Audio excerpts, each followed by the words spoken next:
What's going on, guys? Welcome to another video. Today I'm going to walk you through my favorite places to live in the Philippines. I get asked this question a lot. People haven't been here before. They want to know where's good to go. People are thinking about coming here and living here as a digital nomad. Where's a good place to base yourself? How's the internet? How's the food? All this kind of stuff. So I'm going to reveal all of that to you today in this video. So right now, before I get started, I'm doing a series. So if you haven't looked at my previous video, go and have a look at it. But as you can see, I am on my balcony right now, 63rd floor in Makati, Manila. So I'm going to get started with this video by talking about Manila and why it is a great place for you to base yourself and why I spend so much time here myself. I've got something flying on me from the air, that's why I'm scratching my face. So Manila is a massive city. Let me just make myself angled in the middle. So it's a massive city. Okay, Google how big Manila is. It is one of the biggest cities on the planet, not just in terms of like the size, like how long it's spread around, like how big it is. I don't know how to describe it, but like urban mass, right? It's huge in its sprawl, but also big in population. I think there's like 20 million people that live here, 25 million people that live here. It's almost, I mean, it's everyone that lives in Australia. There's a population of like 23 million people in Australia. Imagine putting all of those people in one city, putting everyone in Australia in Sydney. I mean, Sydney's not big enough for everyone in Australia, but that's essentially how big Manila is. And if you do some research, again, I'm not an expert on the specifics of it, but Manila is split into different cities. So you've got like, I believe Makati is its own city. Then you've got Quezon City. Then you've got BGC. These are all like mini cities within Manila, which is the big mega city. So my perspective on what I'm about to tell you today in this video is just based on like my travels in Manila, which is just from the airport to Makati and BGC. I've spent no time in Quezon City or any of those other places. But if you're coming to Manila for the first time, those are the two places you're going to want to go, Makati and BGC. The internet in Manila is really good, at least in those two places. In my opinion, BGC is better than Makati. However, BGC is more modern. That's really why it's better. So if you go there and you look around, it's very modern streets. It's very clean. It's a great place to go out. It's a great place to eat. Great place to live. If you live there, you wouldn't really have to go anywhere else. Maybe you'd go to Makati and Quezon City sometimes, but typically you would just stay in BGC. Makati's got its own feel to it. It's a bit more darker, a bit more rough around the edges, I'd like to say. But then you have a place like Rockwell, which is a suburb or an area within Makati, which is like BGC. It's like the original modern area where all like the celebrities, the famous people live. Like the government officials and business owners and things like that. They all live in Rockwell. Again, beautiful place to live, very clean streets and things like that, right? So Rockwell in Makati is amazing. Right now, where I am, I'm going to tell you the building that I'm at, but it's in Makati. It's near the Red Light District, Walking Street. Blashon, I think is the way that you pronounce the actual area. You can walk to Rockwell from where I am. It's a very popular area. So if you live in Manila, BGC is a great place, okay? Makati, and then there's Rockwell. Depending on where you can get a place to stay, because the rent here is for some reason ridiculous. Like considering you're in a third world country, essentially, although it is growing, the rent here is ridiculous. I can only assume that it's expensive here because there's not enough supply. I haven't actually done enough research on it. But I can only imagine that it's just because there's so many people that live here and there's just not enough apartments and units. So you have to essentially compete for price. The average Filipino would not be able to live in some of the places that I see on Airbnb because even I think that they're expensive for what they are. But yeah, those are the best places in Manila to live. Now, I don't want this video to go on too long, so I'm just going to move on to the next one.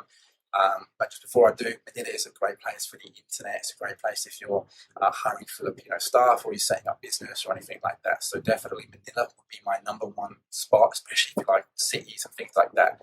However, most people come to the Philippines because they want to see the Philippines, which is like the tropical lifestyle, in which case you might want to base yourself in Cebu, which is another beautiful place, very different to Manila.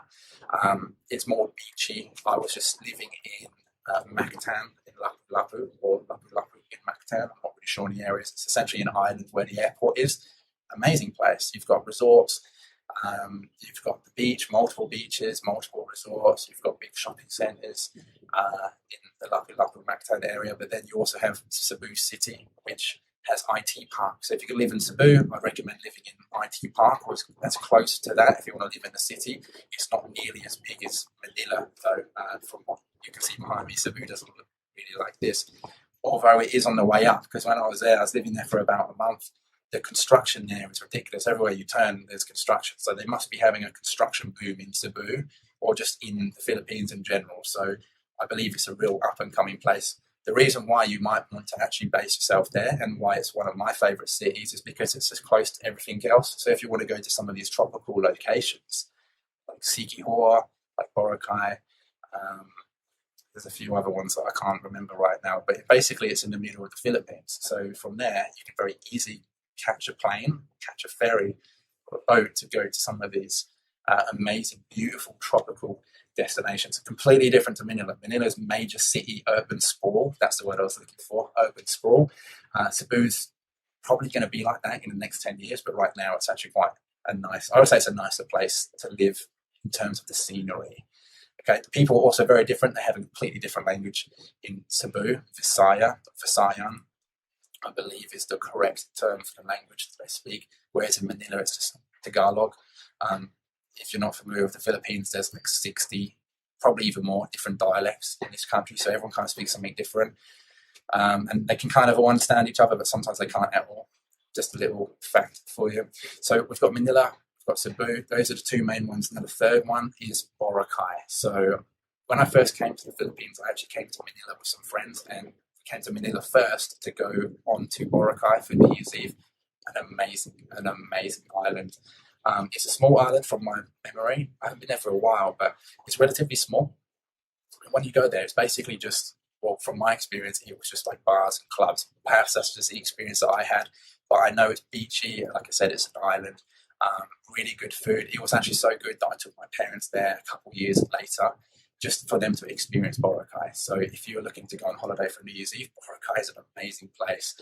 I can't tell you enough how fun it was when I was there. But would I base myself there? Probably not, just because it's way too party vibe, it's too beachy, and it's quite difficult to go in and out.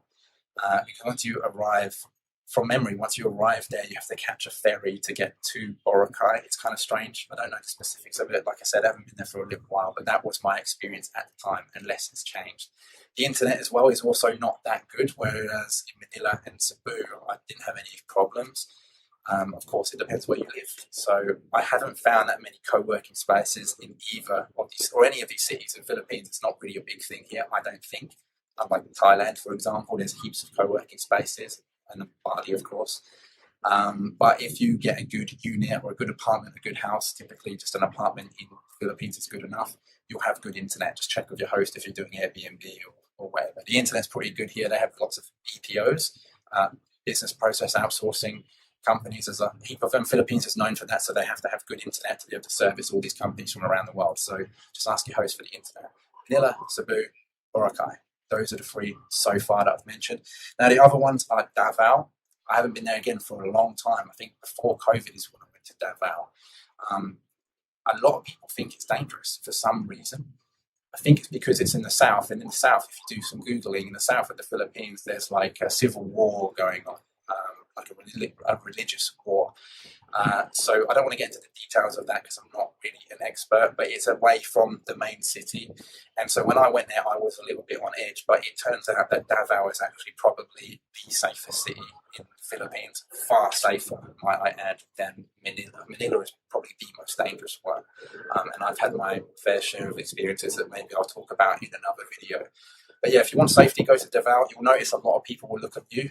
If you look like me, if you're a white guy or girl, they're not used to seeing foreigners there, I don't think. So people are more inquisitive there. They're going to look at you a lot more. But the people there are different to Cebu and Manila. Beautiful people, just like everyone in the Philippines, really. When I say beautiful, I don't mean their looks necessarily. I just mean, like their personality, their culture. They're just very joyous and open-minded and just nice to foreigners. They love foreigners. in the Philippines. But Davao is an amazing place to check out. I didn't experience any issues with the internet when I was there, and that was a few years ago, like just before COVID. So I would imagine it's better now. I have no idea if they've got a boom in construction there. I don't know what the population's like there, people moving there, moving away, but it's definitely somewhere to check out. Go and visit for a few weeks and have a little look. The reason why it's so safe is because the president, or the old president, Duterte, he's the guy that was going around killing all the drug dealers, and there was a big issue about him being in power for a long time. He's like a Filipino Donald Trump. The media didn't like him at all. But anyway, he decided to deal with this drug problem by basically allowing the police to go around killing people. The problem with that, although it sounds like a great thing, is that there's no one really checking if the police are killing the right people or not. So there was a lot of issues around the country, especially in Manila. So I heard. I wasn't here during that time, but yeah, that's the reason Davao is so safe, because that president, Duterte, he was living, or he's from Davao, or I think he's from actual Davao City, or just outside of it, or whatever. So it's like his province, it's his city.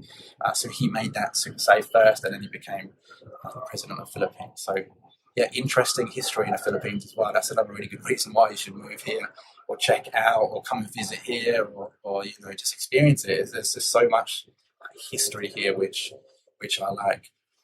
So Davao is the fourth one on my list, and the last one is Palawan. Now there is a lot of other places that I could mention, but these are the main ones that come front of mind. I haven't spoken about Siargao or Siquijor or any of these places because I haven't really experienced them properly. So these are my top 5, Palawan being the last one.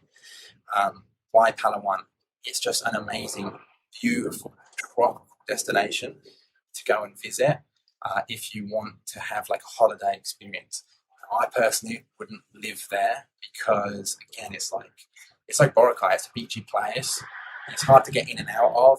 The internet's not so good. But if you're thinking of going away for a weekend and you're already in the Philippines, Palawan is amazing. There's different areas of Palawan that you can go and check out, like Princesa, Puerto Princesa, I think is the word. I probably completely butchered it. Hopefully you guys know what I'm talking about if you Google it. But that's a beautiful, beautiful place, El Nido. So these are different places within Palawan itself that you can go and check out. And the water is tropical blue, like essentially see-through. I went there a long time ago and I was snorkeling there.